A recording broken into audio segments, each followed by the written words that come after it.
Êxodo, capítulo 12. Todo este capítulo realmente serve de base para aquilo que iremos meditar nesta manhã. Eu iria apenas ler alguns textos, mas eu gostaria que pudessem manter ou analisar um pouco todo este capítulo, recordando todo este significado, porque nós estamos a falar numa altura em que o povo de Deus estava escravizado pelos egípcios. Uma desobediência em que Deus tinha ordenado para uma terra e tinha prometido a Abraão para irem para uma terra que realmente o Senhor havia de mostrar, e já lhe tinha mostrado a Abraão exatamente essa terra. E ao longo realmente depois do tempo, o que aconteceu foi este povo, posteriormente de Isaac e depois com Jacó, nós verificamos que os filhos de Jacó realmente tiveram aqui uma desavença entre eles. Inclusivamente o seu mais novo, na altura José, foi vendido como escravo e foi assim para o Egito, e é através realmente desta desavença que nós verificamos que uma nação, o povo escolhido de Deus, passou a viver no Egito e a ser depois escravizado posteriormente.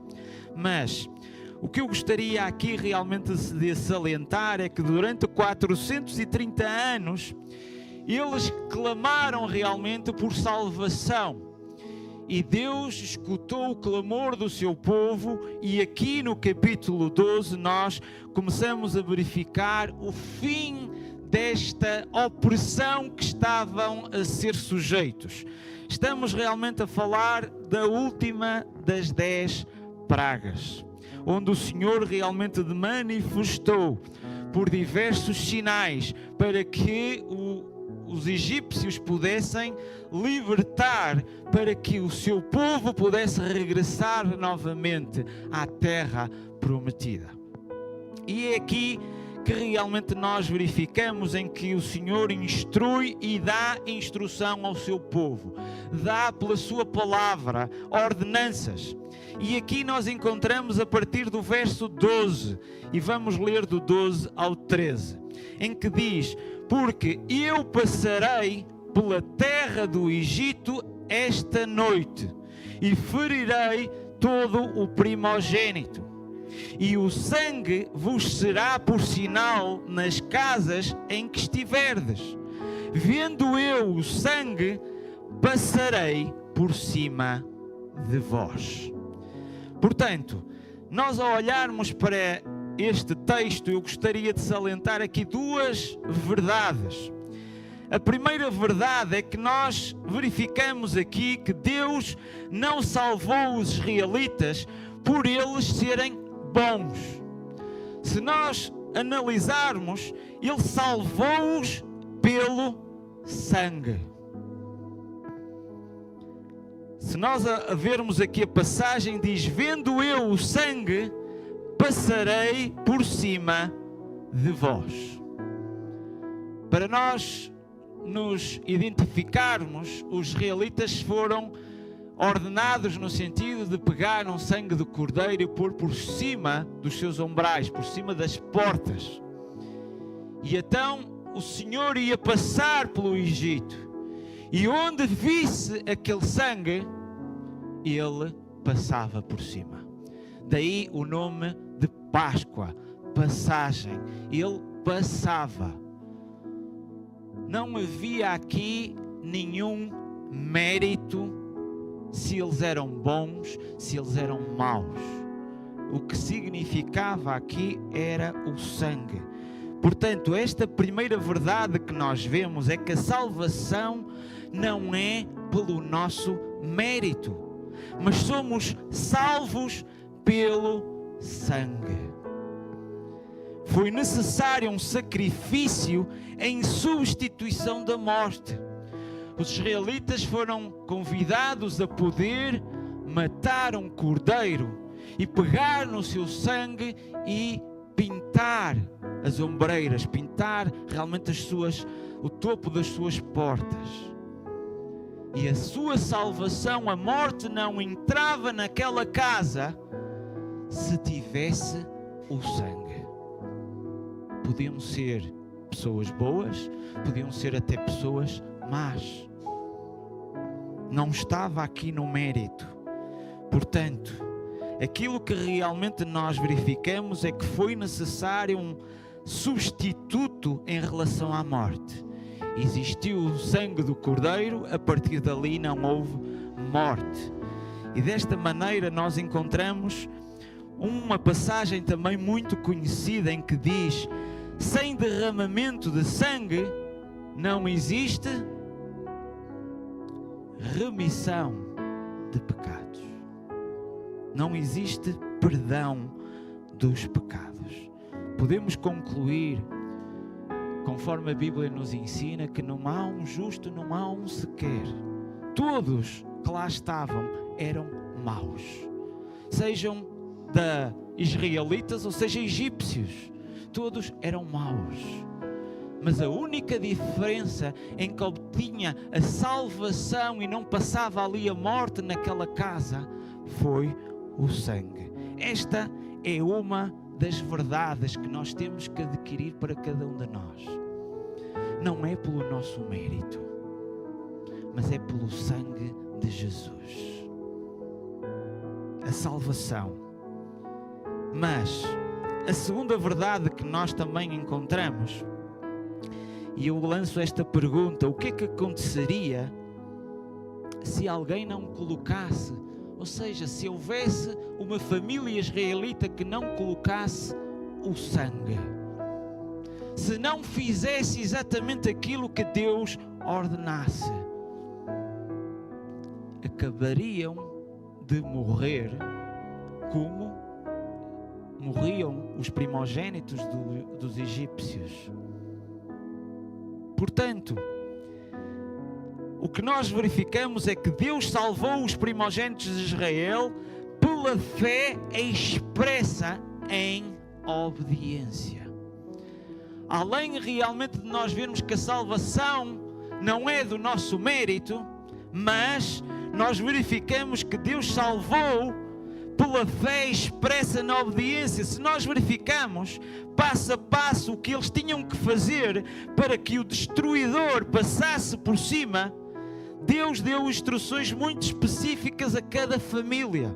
Eles tinham que obedecer a cada detalhe, porque era a fé expressa em ação.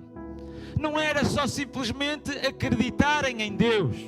Eles tinham que praticar aquilo que Deus ordenou, aquilo que Deus determinou na sua palavra. Nós verificamos logo realmente a instituição que Deus fez no 10º dia, no 10º dia do ano, que é do mês de Nissan, no calendário hebraico. Nós verificamos que eles tinham que pegar num cordeiro sem defeito. E a partir dali tinham que retirar todo o fermento. A partir do 10º dia tinham que fazer isso em cada casa. Este retirar do fermento significa retirar de toda realmente a impureza. Para aqueles que não sabem o que é fermento, fermento é pegarmos em farinha e água, durante 5 a 7 dias deixarmos as duas coisas assim, aquilo começa a estragar. Os micróbios começam a gestionar ali e começa a fazer a transformação para fermento. É a massa antiga, massa velha. Por isso nós verificamos que esse remover não era um gesto simbólico em que o povo tinha que retirar de si realmente o pecado. Depois, ao 14º dia, aquele cordeiro que eles realmente retiraram para si, sem defeito, ao pôr do sol, tinham que o matar. E com o sangue desse cordeiro, tinham que pintar as suas portas. Mas reparem, não era do lado de dentro, era do lado de fora. E desta maneira, depois tinham que comer este cordeiro. Tinham que se apropriar dele. E depois iniciava a partir daí a festa dos pães asmos, dos pães sem fermento, onde durante 7 dias não podiam comer fermento. Desta maneira nós vemos aqui, já nesta altura, o sangue e o pão. Desta forma nós olharmos que foi o facto de obedecerem à palavra de Deus e terem esta fé no sangue. Eles podiam ter pegado em armas e pensar assim: vem alguém destruir os nossos primogênitos? Vamos nos defender? Vamos com os nossos próprios, as nossas próprias capacidades fazer com que os nossos primogênitos não morram? Ou vamos escondê-los num sítio bem escondido que ninguém os encontre? Mas eles demonstraram fé na palavra de Deus ao fazerem e obedecerem aquilo que Deus determinou. Tiveram fé em ação. Se algum israelita não tivesse posto o sangue na porta, o destruidor tinha ferido o primogênito daquela casa, mesmo sendo povo de Deus. Ou seja, a obediência prática era a prova da fé verdadeira. Nós olhamos o livro dos Hebreus, nós vemos ali os heróis da fé e encontramos exatamente esta passagem que relata aqui que pela fé Moisés celebrou a Páscoa e a expressão do sangue para que o destruidor dos primogênitos não lhes tocasse. Ou seja, escutou Moisés a palavra, creu na palavra e pôs em prática. A Bíblia mostra que a fé verdadeira leva à obediência. Nós sabemos que a salvação é realmente através do sangue do Senhor Jesus, mas também leva-nos a nós a sermos obedientes, a pormos esta fé em Jesus de uma forma prática. Eles creram na palavra de Deus, eles agiram conforme Deus mandou. Se só tivessem acreditado no coração que Deus havia de os livrar, mas se não pusessem o sangue, se não pusessem em prática, iam morrer. Por isso, nós podemos desta mesma forma verificarmos que a fé que salva é uma fé que obedece, porque confia plenamente em Deus. E a obediência não era apenas uma coisa interna, era externa, era visível, era pública. Imaginem o que é agora vocês terem que pegar no animal, terem que matar e pegar no sangue, chegar às vossas portas e pôr lá sangue. O que é que os vizinhos iam dizer? O que é que o condomínio ia dizer? Eles tiveram que expressar-se publicamente, visível.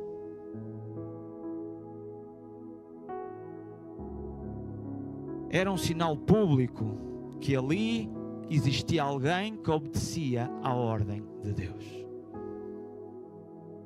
Este mesmo ato de compromisso e de fé era o ato que fazia com que Deus passasse por cima.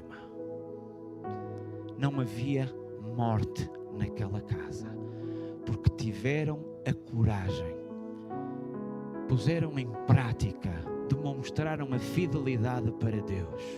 Eu não me preocupo com o que os vizinhos vão dizer. Eu não me preocupo o que o outro vai dizer, o que as pessoas vão passar e vão ver aquilo.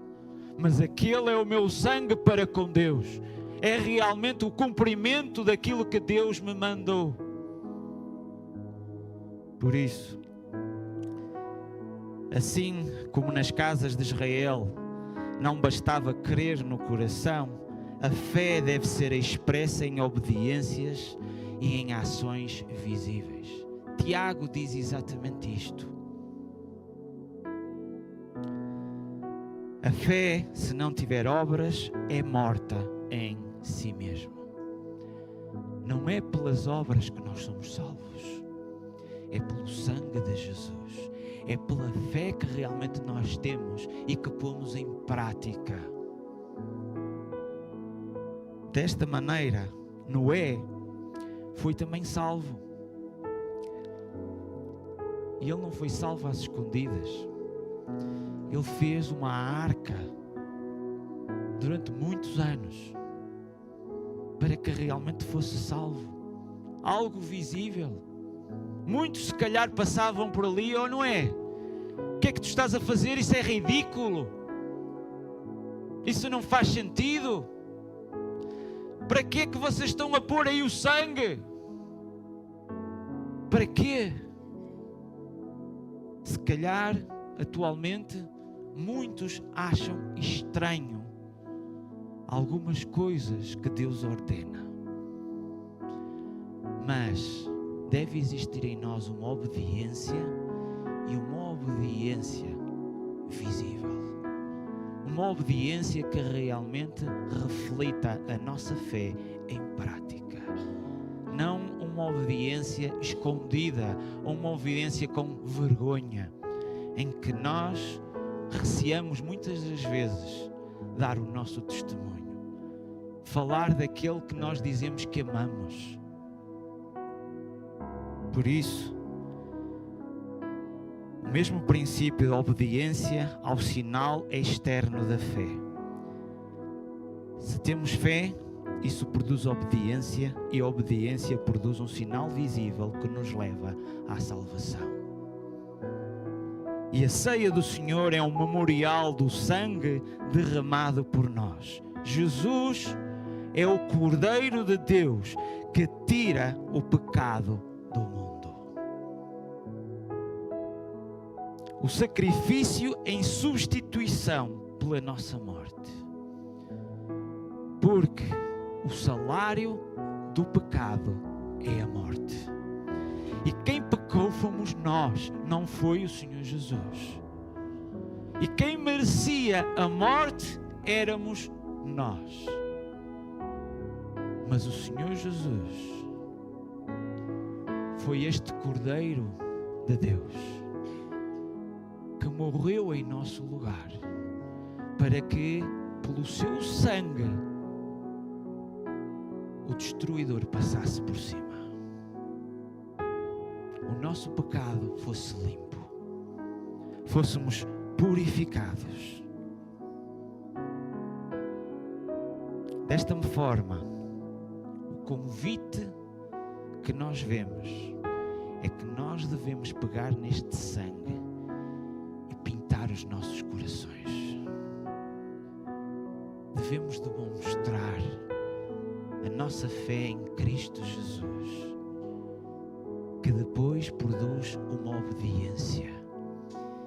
E por isso nós estamos aqui hoje cumprindo aquilo que o Senhor nos ordenou, de fazermos isto até que Ele volte.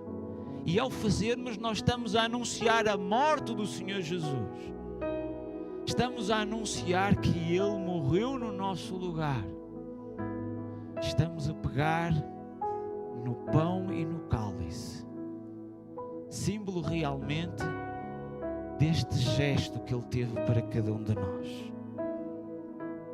E o que nós vemos é que Jesus não morreu às escondidas, mas de forma pública. Ele não teve vergonha do amor que teve por ti, ao verter o seu sangue para que nós pudéssemos ser salvos. Mas Ele também, além do sangue que temos aqui como símbolo do cálice, Jesus liga também o pão ao seu corpo e ao perdão. Ele, na oração que ensina aos discípulos, a oração do Pai Nosso que nós conhecemos, Ele diz: o Pai Nosso nos dá hoje e perdoa as nossas ofensas como nós perdoamos a quem nos ofendeu. Esta ligação do pão ao perdão, nós verificamos aqui realmente do dia dos pães sem fermento, dos pães asmos, no qual deveria ser sacrificado este cordeiro pascal, em que devia ser retirado o fermento do pão. Desafia-nos também a nós a retirar a imundícia, a perdoarmos uns aos outros assim como Deus nos perdoa a nós.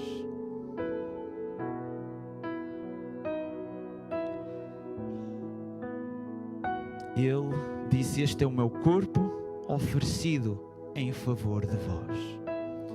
Em favor, para que nós pudéssemos obter perdão. Para que assim também pudéssemos perdoar uns aos outros. Nós vemos que Jesus nasceu em Belém. É curioso alguns factos em que a palavra Belém, no hebraico, ele significa casa do pão. Portanto, o pão vivo que desceu do céu, conforme o Senhor Jesus se intitulou.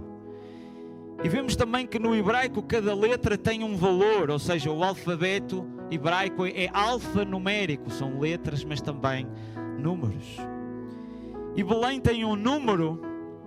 Se nós pegarmos na letra de Betlehem, o valor dessas letras corresponde a 490. O mesmo que Natal ou Natividade também tem o mesmo valor de 490.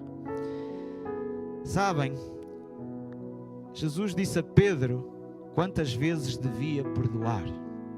70, 490.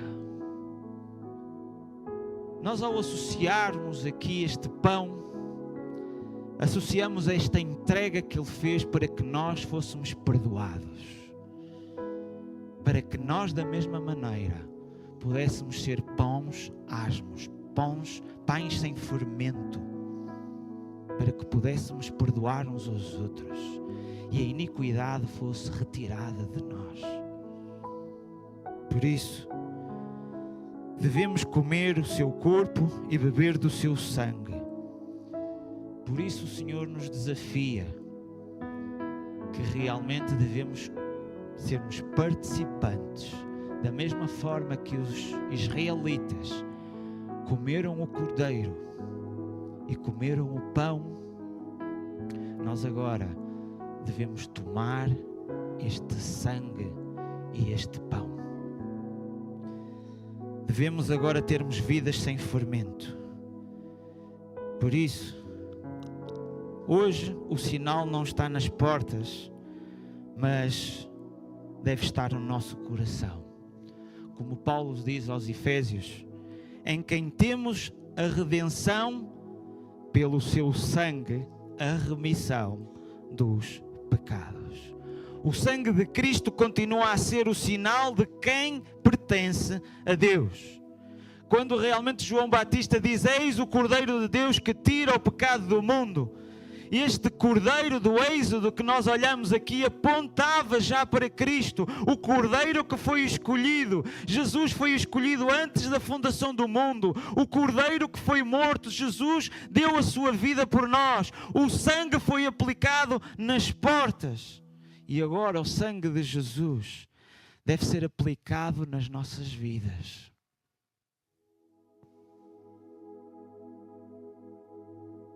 Vemos também em Hebreus: entrou uma vez no santuário, não com sangue de bodes e bezerros, mas com o seu próprio sangue, e obteve eterna redenção. Ter hoje o sangue nas ombreiras é viver sob a cobertura de Cristo, é reconhecer que a salvação vem pela graça, não pelos nossos méritos, é testemunharmos publicamente a nossa fé, é sermos luz nas trevas, tanto na igreja como fora dela. Assim diz o Senhor Jesus: Assim brilhe a vossa luz diante dos homens, para que vejam as vossas boas obras e glorifiquem o vosso Pai que está nos céus. Por isso, nesta ceia, Deus pergunta-te: há sangue de Cristo sobre a tua vida?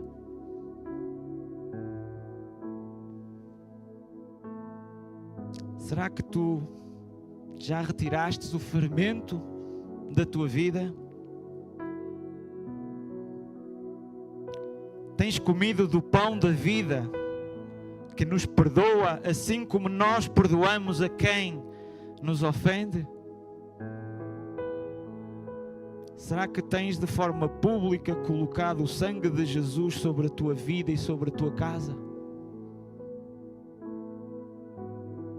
Já o profeta Isaías dizia: o povo que andava em trevas viu uma grande luz, e sobre os que habitavam na terra da sombra da morte resplendeu a luz.